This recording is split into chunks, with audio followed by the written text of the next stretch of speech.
എല്ലാവർക്കും നമസ്കാരം. മറ്റൊരു അധ്യായത്തിലേക്ക് സ്വാഗതം. ഇന്നത്തെ അധ്യായത്തിൽ നിങ്ങളുമായിട്ട് പങ്കുവെക്കാൻ പോകുന്നത് തീർത്ഥത്തെക്കുറിച്ചും അതുപോലെ തന്നെ പ്രസാദത്തെക്കുറിച്ചുമാണ്. ഇപ്പോഴത്തെ തലമുറയിലുള്ള കുട്ടികൾക്ക് ഹിന്ദുപരമായിട്ടുള്ള ആചാരങ്ങളും അനുഷ്ഠാനങ്ങളും ഒന്നും തന്നെ അറിയില്ല. നമ്മുടെ ഹിന്ദുക്കൾക്ക് അങ്ങനെ ഈ ഹിന്ദു മതപരമായിട്ടുള്ള ക്ലാസ്സുകളൊന്നും തന്നെ നടത്താറില്ല. മറ്റു മതത്തിലുള്ള ആൾക്കാർ എല്ലാ ആഴ്ചയിലും ഞായറാഴ്ച ദിവസങ്ങളിൽ ക്രിസ്ത്യൻസ് ആണെങ്കിൽ സൺഡേ ക്ലാസ് ഉണ്ട്. അതായത് അവരുടെ മതപരമായിട്ടുള്ള കാര്യങ്ങളൊക്കെ കുട്ടികളെ പഠിപ്പിക്കുന്ന ഒന്നാണ് വേദപഠനം എന്ന് പറയുന്നത്, അതായത് സൺഡേ ക്ലാസ്. അതുപോലെ തന്നെ മുസ്ലിംസിനാണെങ്കിൽ മദ്രസയിൽ ക്ലാസ് ഉണ്ട് സൺഡേസിൽ. നമ്മൾ ഹിന്ദുക്കൾക്ക് മാത്രമേ ഇങ്ങനെയുള്ള ക്ലാസ്സുകളൊന്നും ഇല്ലാത്തതുള്ളൂ. എത്ര കുട്ടികൾ രാമായണം വായിച്ചിട്ടുണ്ട്, മഹാഭാരതം വായിച്ചിട്ടുണ്ട്? അച്ഛനമ്മയ്ക്ക് വഴക്ക് പറഞ്ഞ ചിലപ്പോൾ എല്ലാ ദിവസവും നാമം ജപിക്കാറുണ്ടായിരിക്കും, അത് മാത്രമേ ഉണ്ടാവാറുള്ളൂ. അതല്ലാതെ ഹിന്ദുപരമായിട്ടുള്ള ഒരു കാര്യങ്ങളും കുട്ടികൾക്ക് അറിയില്ല എന്നുള്ളതാണ് സത്യം.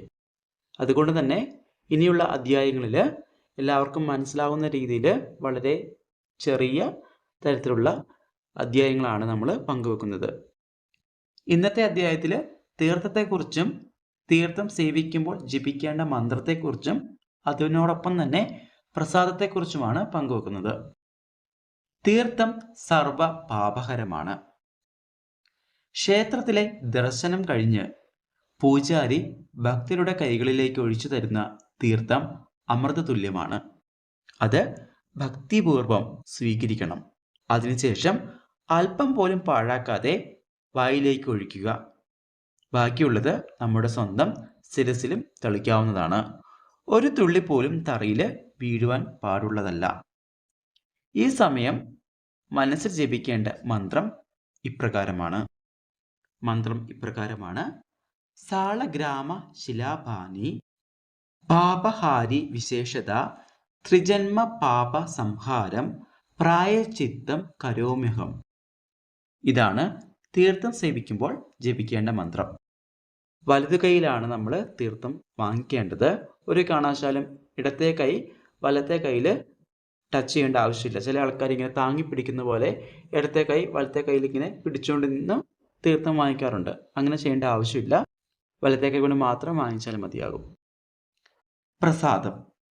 പഞ്ചഭൂതങ്ങളെ പ്രതിനിധീകരിക്കുന്ന ചന്ദനം, തീർത്ഥം, ദീപം, ധൂപം, പുഷ്പം ഇവ 5ഉം പ്രസാദമായി സ്വീകരിക്കണം. തീർത്ഥത്തിന്റെ മഹത്വം കുറച്ചു മുമ്പ് പറഞ്ഞുവല്ലോ. തീർത്ഥം സേവിച്ചതിന് ശേഷം പ്രസാദം വാങ്ങിക്കാവുന്നതാണ്. ചന്ദനം ക്ഷേത്രത്തിന് പുറത്ത് കടന്നിട്ടേ നമ്മൾ നെറ്റിയിൽ തൊടാൻ പാടുള്ളൂ. പുഷ്പം ശിരസിൽ ധരിക്കാവുന്നതാണ്. സ്ത്രീകളാണെങ്കിൽ മുടിയിൽ ചൂടാം. അതുപോലെ തന്നെ പുഷ്പങ്ങൾ നമ്മുടെ ചെവിക്ക് പുറകിലും വെക്കാവുന്നതാണ്. ധൂപദീപങ്ങൾ ഇരു കൈകളാലും ഏറ്റുവാങ്ങി കണ്ണുകളിൽ ചേർത്ത് കീഴോട്ടൊഴിയണം. അതുപോലെ തന്നെ പ്രസാദ വസ്തുക്കൾ താഴെ വീഴാതിരിക്കുവാൻ ശ്രദ്ധിക്കുക. ഇപ്രകാരമാണ് തീർത്ഥവും പ്രസാദവും ഒക്കെ ഏറ്റുവാങ്ങേണ്ടതും ഉപയോഗിക്കേണ്ടതുമെല്ലാം. ഇന്നത്തെ അധ്യായം ഉപകാരപ്രദമായി എന്ന് വിശ്വസിക്കുന്നു. അടുത്ത അധ്യായത്തിൽ പങ്കുവെക്കുന്നത് നിവേദ്യം കാര്യസിദ്ധിക്ക്. ആ ഒരു അധ്യായമാണ് നമ്മൾ വരുന്ന അധ്യായത്തിൽ പറയാൻ പോകുന്നത്. അപ്പോൾ എല്ലാവർക്കും എല്ലാവിധ നന്മകളും ഉണ്ടാവട്ടെ. നല്ലൊരു ദിവസമായിരിക്കട്ടെ.